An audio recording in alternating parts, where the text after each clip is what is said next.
We've had a lot of insights today. I have my account of June 12th, and I didn't participate in the writings of that book. I have a lot of writings from June 12th. What I would say is, from June 12th was the third annulment.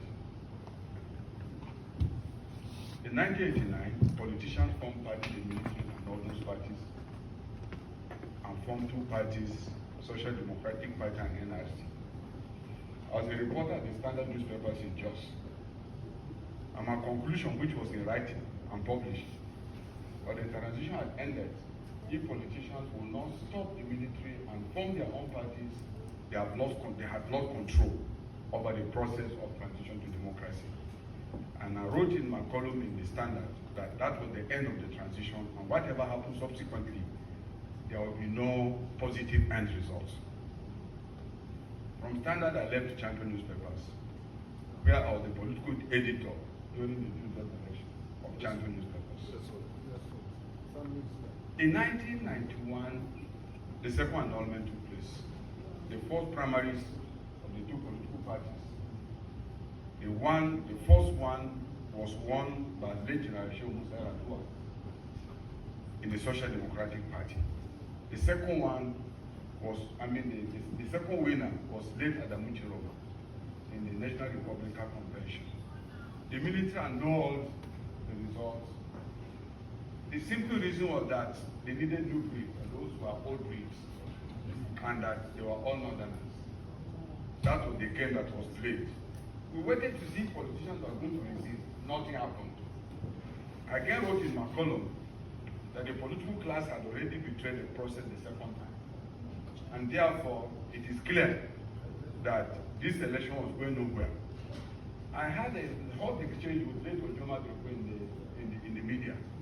He had written praising the transition, and I told him that there was no transition. And all these things are in writing. When the Sir Professor Mawa also wrote that something was very wrong with what the military were doing. I want us to understand here that the transition program was not programmed to succeed at all. That's the conclusion I have. Besides that, before the election we hold, the military set up an alternative transition program headed by late Margaret Eko, and 3 others, to design a new transition program for the military. We were preparing to hold an election, but the military set up another transition program, and a report was submitted to the military 2 weeks or so to the election of June 12th. Again, I reminded Nigerians that, look, there will be no election. On the 6th of June, before the June 12th election, I wrote in my column on Sunday Champion that next week election, if it holds, it will be nullified. Anybody who has the Champion newspaper of June 12, 1990, June 6, 1993, can go back and read it. Now, from all the happenings, it was very clear that the transition program was again to end in a debacle for the military to succeed themselves.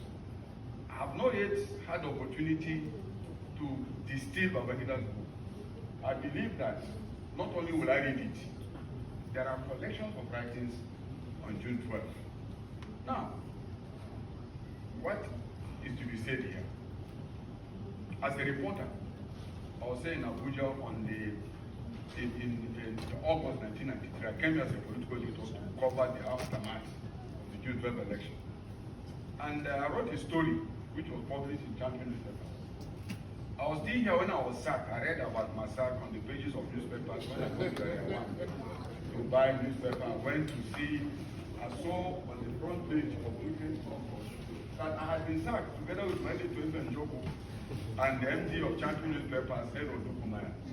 Because the story I wrote actually tried to unearth some of the elements that were going on.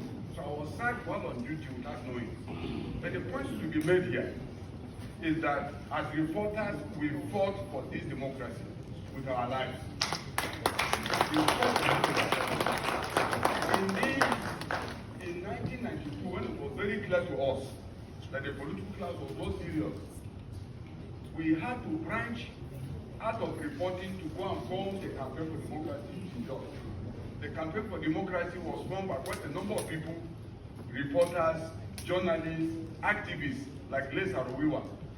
Afero Jega was in Jos, late Festu Yayi were all in Jos, late Jim Obani, Bedford. Because we knew that the transition was becoming a joke and the military were not prepared to hold. Now clearly, there is no time. I'm not supposed to lecture today, but I can tell you that there are facts, there are issues standing in transition. We are praising June 12th election because it never took place. And I must give Professor Mosu and his team the credit for being able to organize an election that was not to be. I hope we're together. Yes, sir. We must give Professor Mosu and his team the credit for being able to hold an election that was not to be. So the mere fact that another transition report had already been submitted meant that June 12th election was not supposed to take place. And it took place to his credit and maneuvering. I don't want to comment on the details in the military. I was not a soldier. But every intellectual and every person who was in journalism with the capacity to analyze events didn't need to wait on the annulment to know that it was clear that the military was not prepared to lead power through that transition. There was a day that I saw late Latif Jakonde. I was also a member of the Victoria Board of Champions Newspapers. He came to declare that he was going to contest election after the annulment of the first set of primaries. I said that because I respect him a lot. He was a wonderful governor of Lagos. He did excellent. He would have done the, what do you call it, the metro line in Lagos, which was stopped, unfortunately. But he was one man, a journalist like me, a reporter, an editor, both editor of Tribune newspaper, and now he is a strong leader.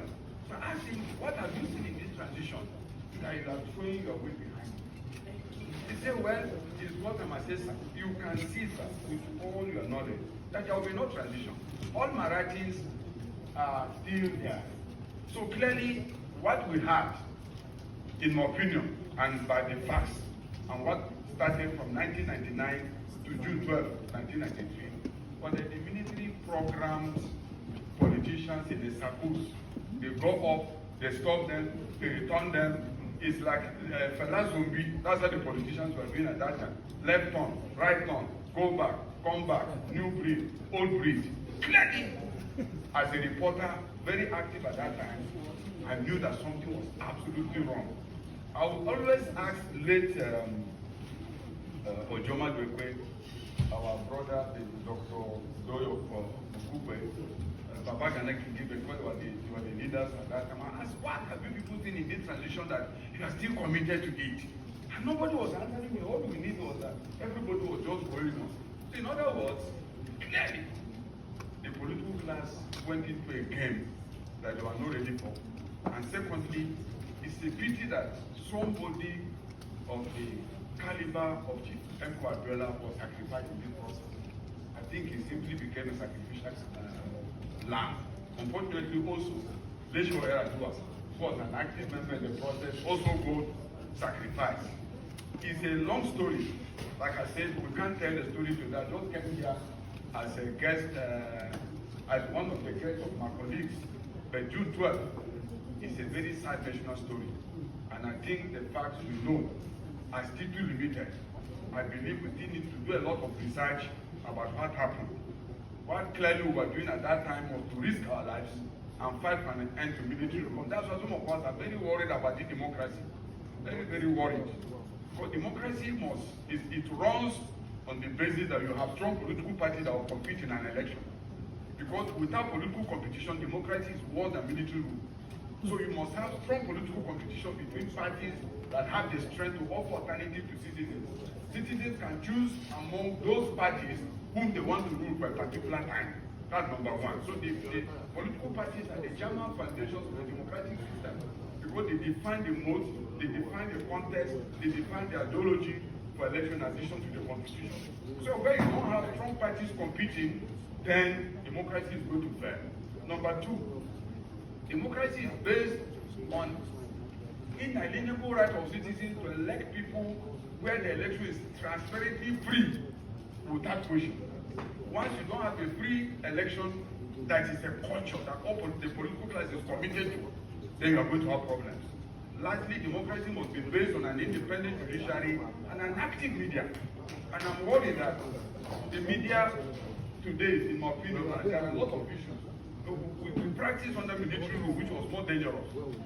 I can give you a story. On the eve of June 12th, I did an analysis as a political editor. The champion is here. I did an analysis of the election and the outcome. I went around the state and analyzed, and I said June 12th, the odds favor. And I did an analysis that Abiola was going to lose the election. But my paper was won by the NRC leader, my late uncle, leader, father, Chief of blessed memory, the Lord bless his soul.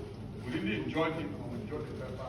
He created an opportunity for us to express ourselves as professionals.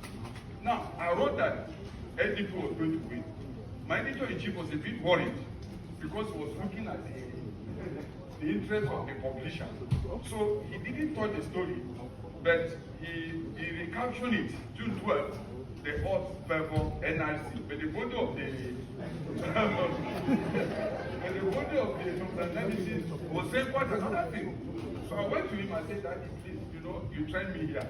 And he was a wonderful person, Chief editor of Daily Times, 1969 to 1972. A great guy, still alive, he's almost 90 years now. He set up Concord newspaper and set up channel. A great professional. Trained me, every writing I wrote, he must call me back, trained me, did great job for me. Unfortunately, I was also a victim of my story. We left together with him. Now, I went back to him and said, sir, this is a news analysis, not an opinion. The news analysis is a scientific report based on analysis of facts and people about what was going to happen. So I beg him, please, don't change the headline in the Saturday edition. If Abiola did not win Saturday, that is what I can see, because I'm sure of what I was doing. In the end, he did the right thing, and Abiola won the election. Abiola won the election convincingly. There was no question about it. I was the one that attended NRC convention in Port Harcourt. I traveled by road through Benin, and traveling to Port Harcourt to cover NRC convention that produced offer. It was very clear that his personality, his stature, is not just the words. Abiola was an obeying person. So he won the election very clearly. Unfortunately, it was not to be. Let me say that June 12th is a lesson for Nigerians. Democracy must be defended. It is not something you go to bed and sleep. It is a process. We must keep fighting for it and insist on what is right at all stages. Otherwise, it can still fail. Please, thank you very much for the privilege of this. Labaran Force is going to read the third guest lecture like this. Thank you. I now will invite the special guest of honor. New audience presenting Mr. Chenji Bello, who is the special guest of honor.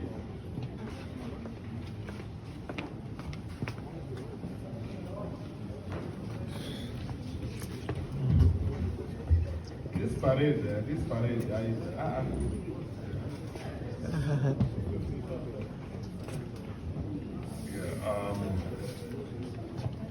time is fast spent, so I shall take it very, very brief.